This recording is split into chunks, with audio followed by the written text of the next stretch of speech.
one.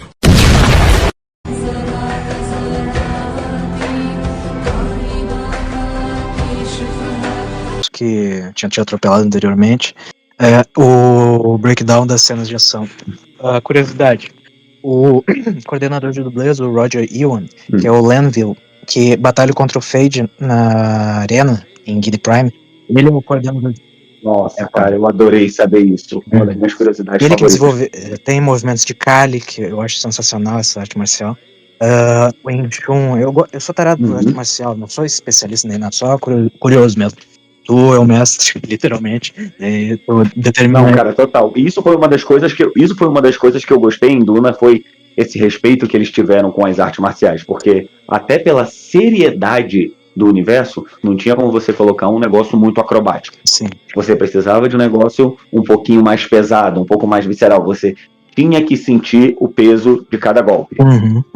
E eu acho, sinceramente, que a escolha do Kali foi uma escolha acertada do que o filme estava pedindo, porque considerando que nós estamos falando de uma obra dos anos 60, escrita no hemisfério ocidental do mundo, a gente pensa muito mais em esgrima. Via de regra, a gente pensa muito mais em esgrima. Mas a ideia do estilo de Kali foi muito boa, porque aquele estilo de Kali, esqueci agora o nome específico do estilo, mas ele conseguiu passar aquela ideia que o Frank tinha descrito dos livros. Não é a lâmina rápida que entra, é a lâmina que entra no tempo certo e por isso ela tem que entrar um pouco mais devagar. E ele foi sensacional na coreografia e máximo respeito também para fisicalidade do Timóteo. Se não me falha a memória, ele tem um backgroundzinho em arte marcial, acho que ele lutou taekwondo. Ele colocou, o Roger Ewan comentou a ação em si dos filmes para como o Villeneuve fez, e um diretor autoral no drama, suspense, em si, se adaptar para, obviamente, algo épico. A ação não é essencialmente de ação, mas tem ali alguém que, obviamente, estava aprendendo durante a parte 1 como desenvolver, fazer a set piece da ação, como filmar, como editar. Aliás, porque nem todo mundo sabe que nem todo mundo sabe fazer ação, venhamos e convenhamos. Pronto. Nesse caso agora, um pouquinho de polêmica. Manda. Um diretor que eu acho que, se não fosse a excelente equipe que ele tem, é um diretor que eu acho que ele peca um pouco nas cenas de ação. Manda lá. Ryan Coogler. Opa, agora o senhor me deixou curioso. Manda ver, por quê? Porque, cara, se você for ver, o sucesso das cenas de ação de Ryan Coogler se deve porque, se eu não me engano, ele trabalha com o mesmo coreógrafo de ação em muitos projetos dele, mas, digamos assim, se não fosse o fato dele ter uma excelente equipe, eu sinto que o Ryan Coogler, ele ainda tem uma dificuldadezinha pra dirigir a ação. Concordo, e principalmente com... Em alguns momentos, a ação do Ryan Coogler não me convence muito. Gente, um homem preto está falando isso do cara que nos deu Creed e Pantera Negra. E Sinners, não esqueceram Sinners. Ryan Coogler ainda se perde um pouquinho em direção a cena de ação. Então, pra você ver, com tudo que Pantera Negra tem, com tudo que Creed tem, Ryan Coogler é um cara que toda vez que eu vejo a cena de ação do filme dele, ficou meio bem isso aí, mas a gente passa um pano porque estávamos esperando ver isso e porque todo o resto do filme foi sensacional. Cara, ambientação, choque cultural, tudo do filme foi sensacional. Mas, por exemplo, Ryan Coogler é um que de vez em quando se atrapalha dirigindo cena de ação. Então isso que você falou, esses créditos do Villeneuve merece muito, porque não é todo diretor, principalmente sem já um background prévio, que sabe dirigir cena de ação. E o Villeneuve tem feito um ótimo trabalho, né? Sim, mas adentrando, agora tu me deixou com a pulguinha atrás da orelha. Adentrando no... Ótimo! Perfeito. Não, eu também tinha essa questão com o Ryan Coogler. Eu fiquei decepcionado com duas coisas no Pantera Negra. A questão do VFX, ou seja, a alteração... O terceiro ato. A pós-produção de um filme da Marvel é complicada, a gente já sabe a história. E, obviamente, as cenas de ação dele... Até hoje eu falo isso pra todo mundo. O terceiro ato de Pantera Negra foi um lembrete apressado. Pantera Negra estava seguindo aquela linha Spike Lee nos tempos de Malcolm X. Era um bagulho completamente fora do padrão Marvel. Você começa a assistir Pantera Negra e você pensa, isso não se passa no mesmo universo que Homem de Ferro 2. Isso não se passa no mesmo universo que Thor e Mundo Sombrio. Eu tô vendo uma parada completamente diferente. Primeiro e segundo ato, até chega no terceiro, ei, lembra que é um filme da Marvel? Opa, vamos colocar aqui as características Marvel rapidinho. Uhum. E também mais a questão das refilmagens, como integrar efeitos digitais. Ele também, obviamente, como o Villeneuve estava aprendendo naquela época, entrou nessa instância, que comparado com o Creed, que tem um plano de sequência da primeira luta do Adonis no México, se não me engano, no Creed 1, todo um plano de sequência, a questão dos movimentos, a coreografia muito bem balanceada pelos atores, a forma como é totalmente encenada, filmada, tudo direitinho, essa estrutura tão bem no filme. Pulamos para Pantera Negra, tem esta dicotomia muito tremenda, tem obviamente uma acrobacia que merece ser bem pontuada e mostrada e ser exagerada no Pantera Negra, porém a forma que perde peso, principalmente nesse terceiro ato, que teve essas questões de refilmagem, o CGI ali atrapalha em relação a ter a maior credibilidade do peso da luta em si. Tinha muito filme no meu jogo, tinha muito filme no meu jogo de PlayStation 2. Precisamente. Perfeito. E daí pulamos para Pantera Negra 2, que aí ele já sabia onde estava pondo o pé no terreno. Sabia ter o domínio com o ambiente virtual e digital. Sabia ter um pouquinho de ciência do espaço, da geografia da cena. Tem uma evolução maravilhosa, cenas do Namor e da Shuri como Pantera Negra são excelentes. Tem ainda aquela questão que é outra de edição picotada para com ação, que raros casos funcionam. Jason Bourne, raríssimos. Que mais? Raríssimos. Jason Bourne criou a né? tremida e picotada. É uma coisa que se tornou uma tendência há muitos anos atrás, mas hoje em dia é o puro atestado do não sei o que eu estou fazendo. Ou então tive problemas com o ator para fazer isso. Quando a gente quer ver ação, nós queremos sentir o peso dos golpes, nós queremos entender os movimentos. Volta naquela fase, nós queremos ver a história por trás daquela cena de luta. A gente quer entender o que os movimentos querem contar pra gente. E se você nos dá uma cena de luta completamente picotada, não vai dar pra entender. Exato. O motivo de utilizarem eles utilizavam durante esse período que o Jason Bourne estreou, digamos assim, e consolidou para o sistema de ação, não diria que é mais barato, dá um senso de urgência, perigo, rapidez, mas feito por mãos muito mais incompetentes, gera algo muito medíocre, para quando a coreografia está muito mal feita. Aí nós temos algo tipo Liam Harrison tentando pular uma cerca. Exatamente. Em Busca Implacável 3. Isso. E daí vem...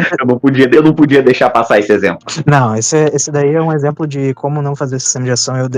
Eu detesto esses filmes, essa trilogia. Nem o primeiro filme eu curto. Daí vieram caras como o Chad... A gente tá falando de cinema de ação, daí deixa quieto porque é foda mesmo. Vem o Chad Stahelski e o David Leitch, do mundo de ação. No caso especificamente, do mundo dos dublês, que depois se tornaram diretores autorais maravilhosos. Também para contextualizar, eles são os diretores que criaram o mundo do John Wick no primeiro, e Atômica e os demais John Wicks, obviamente. Ali, nossa, olha, vamos lá, é até injusto comparar. Eu digo a você, até injusto comparar, porque os dois eram dublês. Sim, e a partir do que eles já aprenderam na indústria e fizeram sua estreia no John Wick, e criaram takes longos, mostraram a coreografia mais evoluída, deram... Elevaram o nível. Sim, mostraram que a comunidade do dublês é excepcional, e quando eles querem evoluir uma etapa para cineastas autorais, por si só, e mudarem o cinema e mostrando algo mais viável, se torna comercialmente mais aprazível e não pra gente curtir mais. Daí eu tô fazendo todo esse desvio pra voltar a Duna e obviamente ao Ryan Coogler, que, por exemplo, em Sinners eu vi uma cena, lembra comigo aqui, ó, na cena final, terceiro ato, o Nemik, o vampiro que eu me esqueci o nome do ator. O Remy, o vampiro principal. Obrigado, querido. Daí ele tá lá com o... Porra, o nome do personagem tá foda hoje. O Miles. Com o Sammy? Sam, obrigado, querido. Sim. Ele tá lá no galpão, enfrenta o Smokestack, fumaça, fuligem, estão se enfrentando. Tem duas características ali. Ele mostrou a cena por completo, tem pouquíssimos cortes. Quando o corte é feito é para acentuar um pouquinho mais o impacto do movimento. E muito bem coreografado. E lidar com a questão de um dublê e aquele anel de câmeras para filmar as reações do Michael B. Jordan e incorporar ali no dublê. Pô, é complexo pra cacete só de fazer isso. Ele já pôde aprender com seus erros ali do que filmar, não fazer na ação em si. E daí voltando ao Villeneuve, e daí se tornou muito bom. A evolução que ele fez do Creed, do Pantera Negra e para os Sinners é sensacional. Indo pro Villeneuve, obviamente que ele foi para característica de editar muitos movimentos ali, mas não deixar incompreensível. As cenas de luta do Duncan são sensacionais. Total. Na parte 1. Total. Toda a questão do... Tem a coreografia de Duna eu acho impecável, porque tem nomes como Roger Ewan e o Vidan Tran, que participou da equipe do Shang-Chi, fez as lutas do Halo da primeira temporada, que são muito boas. É um cara que vem da equipe de dublês do Jack Chan, eu acho que o Roger Ewan também, e da equipe do Chad Stahelski, do David Leitch, pro John Wick. Ter este background das artes marciais orientais e ter, eu não sei se tu percebe, por exemplo, o Paul acho que todos ali do mundo, de Duna, nos filmes especificamente, tem este malabarismo quase wuxia do Kung Fu chinês pra fazer as cenas de ação. No embaixo final da parte 2 tá todo mundo saltando, pulando. Eu adoro aquela cena da parte 1 em que tem os Power Rangers no deserto, que eu sou o único que curte aquilo ali.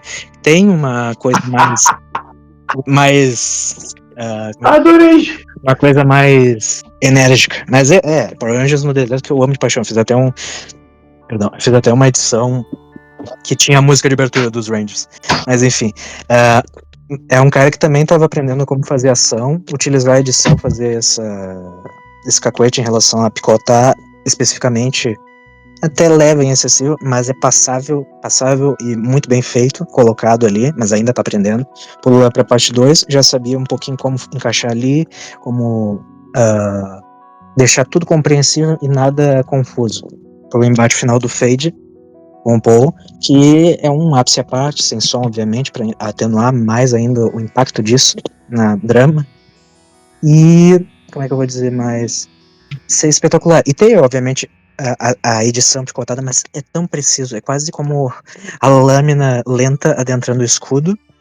E... Eu tiro pelo último duelo de Duna 2. Pra mim, aquele é o principal exemplo, porque você vê os cortes, você vê a edição, mas você não perde de vista o que está acontecendo. E existem algumas edições, como a gente falou, que você não percebe tempo dos golpes, você não percebe quem está golpeando, quem está defendendo, e você não sente o peso. A própria edição deixa a luta completamente irreal. Isso. São apenas movimentos soltos, mas você não sente o peso, você não sente a ameaça, não parece que alguém está realmente se machucando, sangrando ou sendo cortado. Isso. E por isso que o Duna é exceção nesse quesito. Eu sempre valorizo a ação colocada ali. É que como eu comentei, é num silêncio, não tem trilha sonora, só o efeito do som, dos impactos, edita para um movimento aqui, uns segundos ali, mas é tão bem encaixado, tão bem montado, posiciona a câmera de um lado, depois para o outro, para ter essa percepção de espaço e ter uma clareza dos movimentos ali, e obviamente da capacidade desses dois indivíduos e o quão competentes eles são na sua expertise, por assim dizer, e é espetacular, se tornou, pra mim, um dos melhores, meus favoritos, é claro, não quer dizer que seja melhor, mas pra mim de embates finais, por ter este peso, por ter... Vamos ver o que nos aguarda do 3, né, porque eles estão prometendo, em Duna 3 eu não vejo muito, eu não me lembro se existe algum grande combate individual em O Messias de Duna, então acredito que a maioria das cenas de ação vão ser de exércitos. Cara, vai ter, tem embates singulares, não sei se tu lembra da Alia treinando com... Não, o que eu lembro é a cena do boneco, da Alia treinando, que se tratando de Anya Taylor-Joy, eu prevejo que essa cena será marcante por mais de um motivo. Safado. Não, como eu disse, já pra escapar da safadeza, mas tem um motivo além do óbvio. Sim, mas eu acho que não vai... O motivo principal, já sabemos. Se tratando de Anya Taylor-Joy, eu acho que ela ainda vai acrescentar mais alguma coisa a essa cena. Ninguém melhor do que ela pra fazer uma mulher maluca. Tem isso também. Cara, eu não sei se vai ter especificamente, assim, ipsis literis da cena. Vai ter alguma coisa. Como Villeneuve já prometeu, é um filme de guerra, é um thriller musculoso em relação a ritmo e, obviamente, ao escopo do espetáculo de ação. Tem as cenas, é mencionado cenas de treinos com o Duncan e o Paul, e temos um vislumbre ali Que, aliás, eu tava pesquisando ali. Eu acho que por mais que a cena da Alia não vá ser do jeito que foi no livro, vão alguma coisa, porque por mais que vá ser uma conclusão, eu acho que Villeneuve já vai começar a nos dar indícios de que, primeiro, a Alia é um animal completamente diferente, Sim. e segundo, que a Alia em algum momento vai ficar maluca. Nós teremos essas cenas um pouco mais intimistas da própria Alia para nos mostrar que, independente de conclusão, nós temos que prestar atenção dela, podemos esperar grandes coisas dela no futuro. E por mais que a cena não vá ser do jeito que foi no livro, eu imagino que ele deve estar preparando alguma coisa especial para essa cena. Eu tenho essa impressão. E outra, Anya Taylor-Joy, quando ela foi escalada para fazer Furiosa em uma saga Mad Max, eu fui contra. Porque eu sempre via Anya Taylor-Joy como uma atriz sensacional, mas uma atriz pouco física. Eu olhava assim, cara, não sei se essa menina consegue fazer ação. E não digo isso nem por forte físico, nada. Já vi muita gente magra e mais baixa fazer ação, e já vi gente acima do peso fazer excelente ação. Eu sou dos anos 90, eu assisti um Policial da Pesada com Sammo Hung. Da Record, eu assisti esse.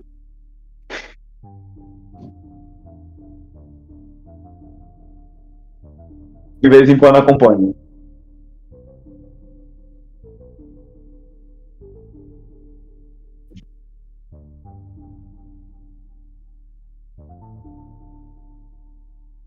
Aí quando eu vi Furiosa, eu disse, retiro tudo que eu falei, essa menina consegue fazer o que ela quiser. Para mim, a última barreira é ela. Ela vai conseguir fazer ação? Em Furiosa eu disse, consegue. Consegue. Me vendam essa menina batendo num cara de 2,5 metros, eu sei que ela vai fazer acontecer. Furiosa me convenceu de que ela faria uma excelente Alia, porque ela mostrou que tem fisicalidade.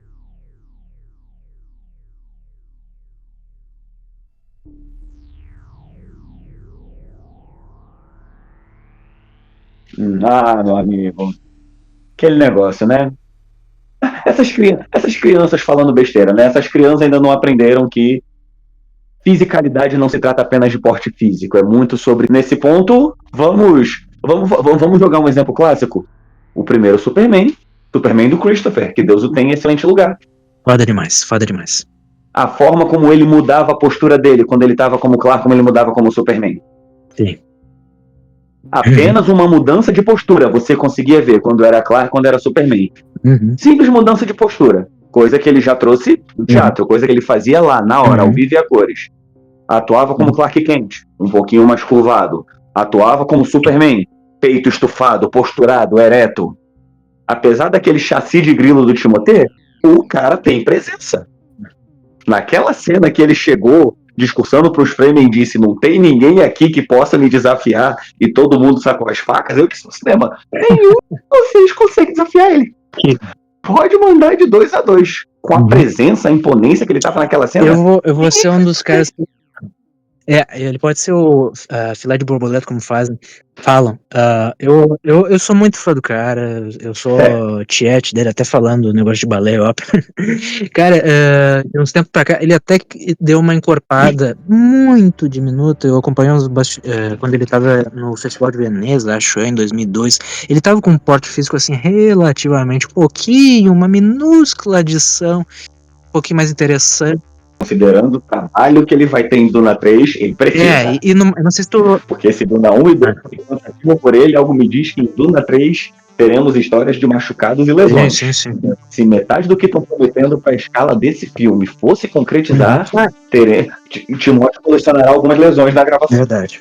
Não, eu digo assim porque eu vi um crescimento relativamente grande, um pouquinho exponencial. Depois eu te mando as fotos ali.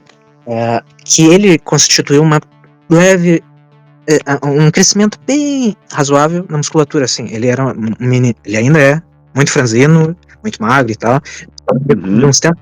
Exatamente, por ele ser franzino, dá pra notar. Sim. Qualquer pequeno acréscimo ali dá pra notar. Dá pra notar. E daí teve este acréscimo quando ele tava fazendo o Até os Ossos, o Wonka, e obviamente a parte 2, ele teve esse acréscimo ali.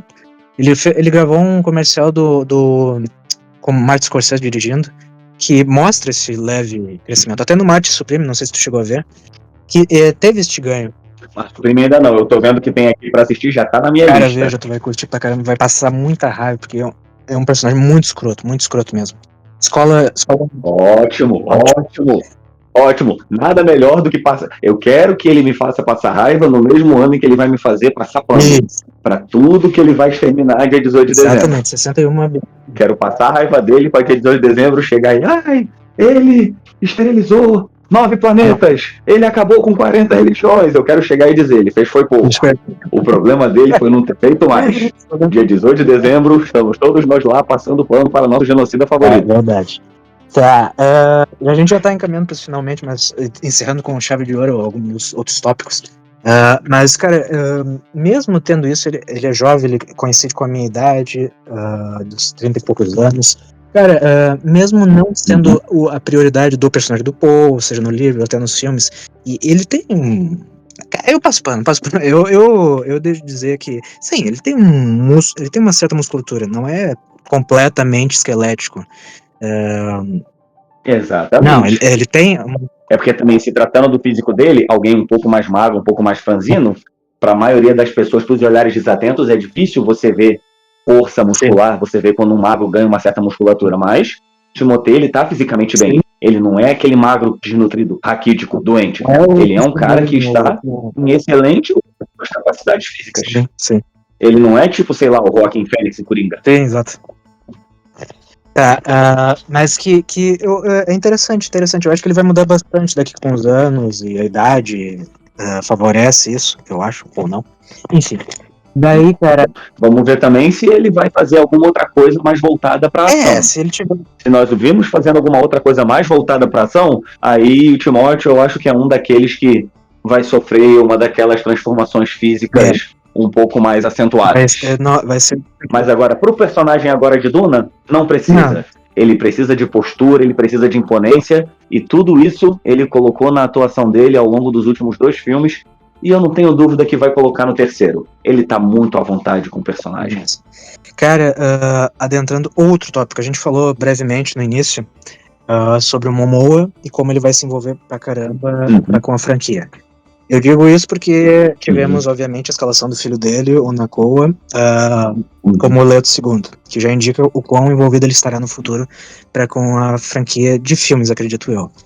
Se a questão e o envolvimento dela da franquia, que, enfim, a questão trumpista, pró-Israel, sionista, enfim, outros 500, mas que para como ele colocou o filho dele para um papel que, para quem é conhecedor dos livros e segue para adiante, o moleque, ele deva ter tido uma baita lábia, além do envolvimento do pai dele agilizar ali o processo, ele poder ter convencido no Lero Villeneuve e ter ele aceitado, além do puro nepotismo que eu acabei de falar, e ter permitido que isso acontecesse, ou ele realmente estamos diante de um futuro prodígio, ou um golpe. E o primeiro erro que o Villeneuve fez na carreira, por assim dizer.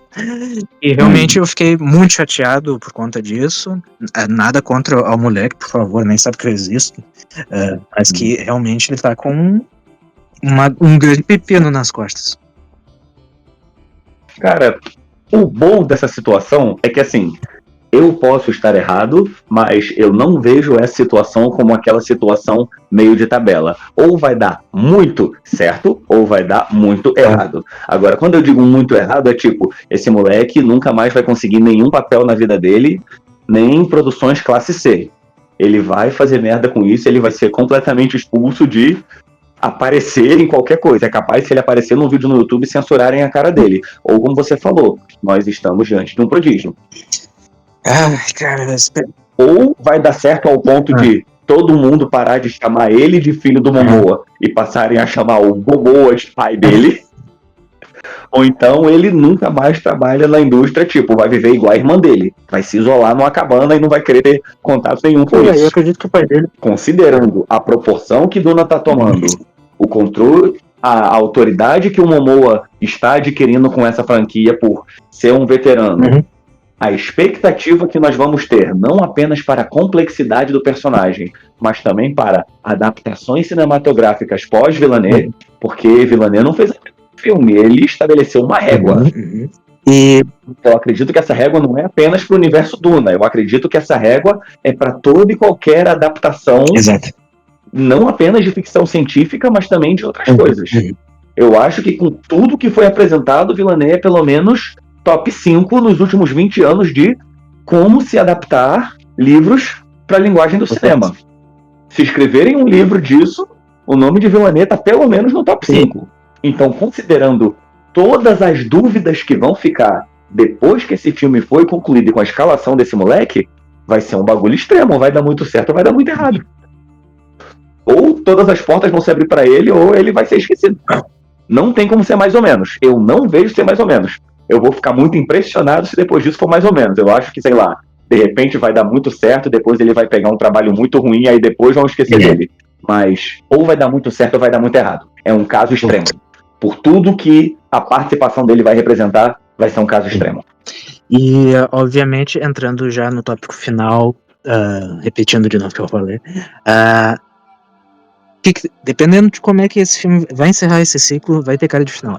Isso com certeza. Beleza. Dependendo de como é que for dar alguma brecha, porque o Villeneuve já falou que vai deixar alguma ponta solta, não muito abrupta demais, para quem for tomar conta da franquia. Eu já comentei isso no outro, sobre a análise do trailer que eu fiz com a galera daqui. Como é que vai ser adiante? Cara, a gente pensou da seguinte maneira. Villeneuve, ele que estipulou o padrão, como tu comentou, para com Duna, eu acredito que o corte final é dele, assim, não tem excessivas interferências do estúdio, como eu imagino que vai ter no futuro. Ele é ponto final e tudo mais. Ele provavelmente, junto com a Tânia Lapointe, que é a esposa e coprodutora dos filmes, eles possam ter essa força de pensarem bem, alguém que ele respeite o suficiente para lidar com um épico, o macro e o micro, o contemplativo e a ação. A gente adoraria demais o nosso sonho de ver o Guillermo del Toro, ou Totoro para os íntimos, como a gente... Ai, Totoro-san. O problema de Totoro-san é porque se for mais 4 filmes de Duna, Totoro vai ter que vir por mais 40 anos. Um negócio do escopo de Duna, pensado pelo gabinete de curiosidades que ele chama de cabeça, um filme vai sair a caramba. Cara, o Del Toro não vai rolar por um seguinte, ele demora a produzir em relação a um tempo e outro, dependendo. Bota demora nisso. Porque aquele negócio, né? Alguém vai chegar e vai dizer, ele não demora, ele capricha. Concordo, capricha. Só que a gente tem pressa. Os atores não vão ficar com a mesma aparência para sempre. Exato. Ele não precisa esperar 20 anos só porque temos mais de 1000 anos entre uma história e outra, entre o 4 e o 5. E eu acho que ele excede um pouquinho o orçamento para ter todo aquele detalhe. Cara, pronto. Agora sim, você lembrou isso, agora você matou de vez qualquer esperança que eu tinha do Del Toro, porque tempo é um problema mais fácil de resolver do que orçamento. Sim. Ele pode ser um do... Sim, durante parte 1, o Villeneuve mostrou a ele, eu acho que um corte... primeiro corte do filme a ele. O Del Toro tem a história de ser script doctor, que é aquele quase um revisionista para filmes em geral, das opiniões, consultas, por assim dizer. Doutor de roteiro, basicamente. O Tony Gilroy com o Rogue One na época, e que ele fez o Andrew, enfim. Mas, por exemplo, eu vejo num cenário assim, 2 pessoas que eu já falei e repeti várias e trocentas vezes. Chloe Zhao ou Gareth Edwards. Cara, no meu coração, Chloe. Chegou a ver no meu coração, Chloe. Ainda não, já está na minha lista para eu assistir amanhã. Perfeito. Mas assim, cara, no meu coração, tirando beleza. Cara, o primeiro filme que ela escreveu é Songs That My Brother Talk To Me. Traduzindo livremente, músicas que meu irmão me ensinou. É a história de 2 irmãos numa reserva indígena nos Estados Unidos. É uma pegada bem Filho de Duna, essa dinâmica do irmão mais velho, mais nova, diante da opressividade do mundo externo e as responsabilidades que isso impõe a eles. E obviamente eternos. É a primeira vez que você me fala sobre esse filme, aí agora eu sou obrigado a assistir. Sim. Você nunca tinha me falado desse. Então agora eu vou procurar esse pra assistir. Eu acho que será que buscar daquelas maneiras que a gente conhece? Exatamente.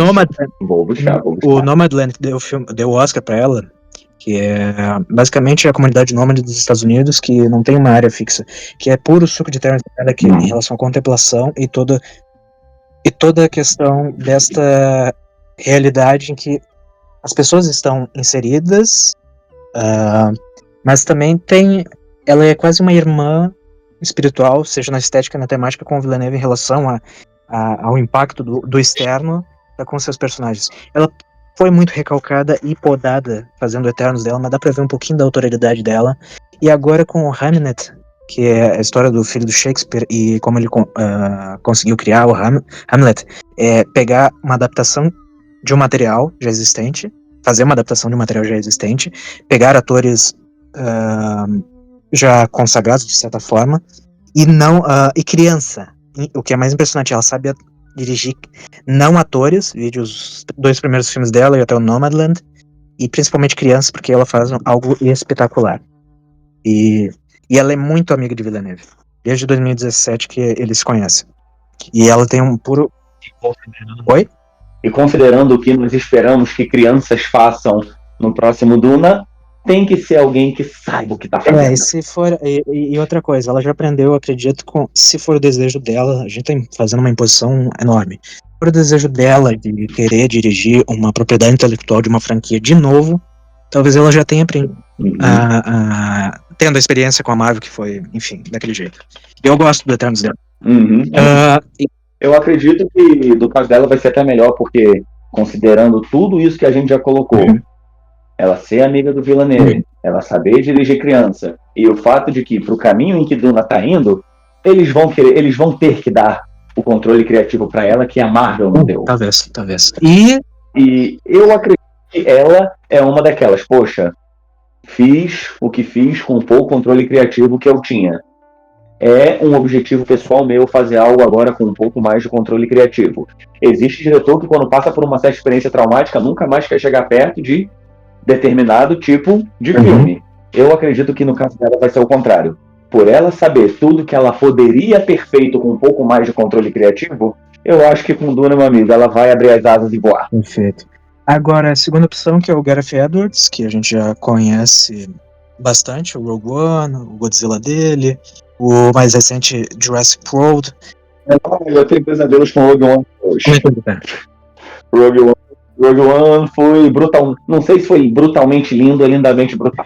Eu sei que marcou. Exatamente. Aí olha que foi um filme que passou por uma cacetada de refilmagem, porque o terceiro ato não estava de acordo com o que o estúdio estava querendo, não estava tendo uma coerência específica, daí chamaram o Tony Gilroy para refazer quase metade do filme, e saiu aquela obra-prima que eu considero o melhor filme de Star Wars. Eu lembro que na época do Instagram eu entrava naquelas páginas, diga uma verdade de Star Wars que os fãs não aceitam, diga algo polêmico sobre Star Wars. E aí, sem nada pra fazer, coloquei Rogue One é melhor do que toda a nova trilogia. Aí a galera curtiu e, mano, é pra colocar polêmica, pô, isso é consenso. Todo mundo concorda. Era 1000 comentários falando, cara, não foi polêmica, todo mundo sabe disso. Na verdade, pra mim, a melhor coisa da nova fase de Star Wars. Eu sou muito suspeito pra falar dos 3 recentes, porque eu gosto muito deles. Mas, de fato, foi um filme muito problemático. O Jurassic World dele é operante, é divertido, eu gosto, é um escapismo. Pega muito do Spielberg, lá de 90, com os 2 primeiros. Mas ele é muito... Como é que eu vou dizer?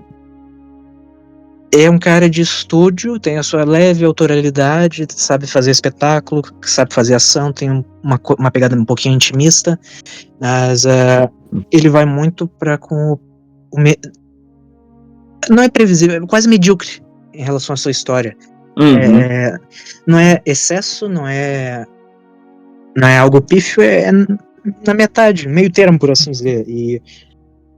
E ele já trabalhou com a Legendary também, fazendo Godzilla deles.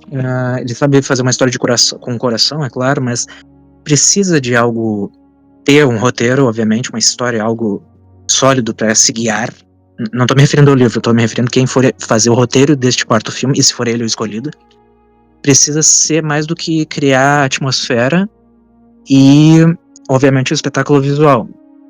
Villeneuve faz isso equilibrando tudo e mais um pouco, mas com ele, o Edwards, aí eu ficaria muito contente em fazer. Eu acho que sairia algo muito medíocre de fato, um Duna 4, vindo pelas mãos dele, mas que talvez poderia cavar a sepultura de Duna no cinema, ou não, ou enfim, dessa maneira.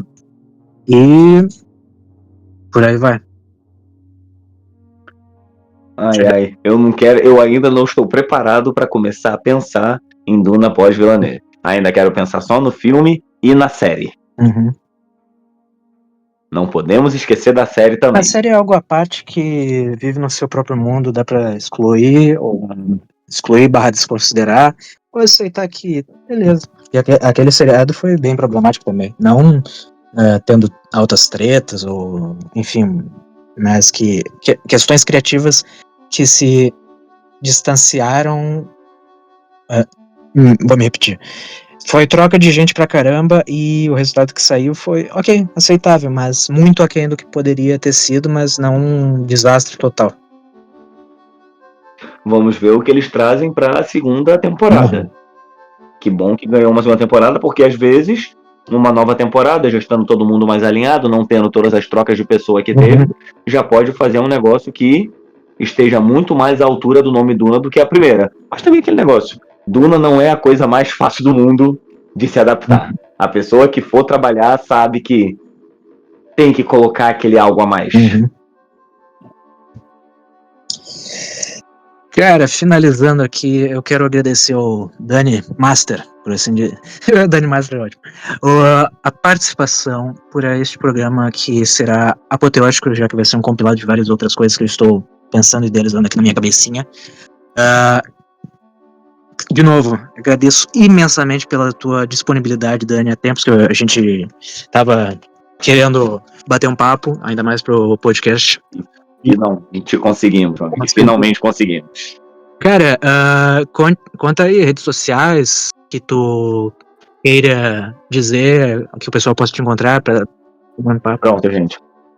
Meu Instagram é danilo.miguel.dm.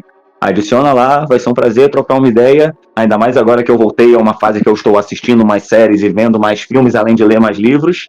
E principalmente nessa fase da minha vida, essas histórias, a ficção está sendo assim, primordial para eu conseguir viver minha vida bem, passar bem pelas coisas que eu estou passando. E é sempre bom bater um papo desse. Agradeço demais, João, a você pelo convite. Que bom que finalmente conseguimos. E fica aqui manifestado o meu interesse para eu voltar aqui uma outra vez. Isso. Provavelmente não tão longe, mas quando qualquer trailer que seja, vamos ver o que vai ter de análise, porque o senhor será chamado também. Por favor, vamos. Beleza, hein? Vamos sim, já estou assistindo o trailer que saiu até hoje. Quando assistir o próximo, já vou assistir com mais cuidado para que possamos conversar sobre. Por agora, saímos da Matrix, mas lembre-se, as histórias que amamos sempre voltam para nós e nós a ela. Até o próximo Caos da Matrix e que o caos esteja sempre com vocês. Falou, galera!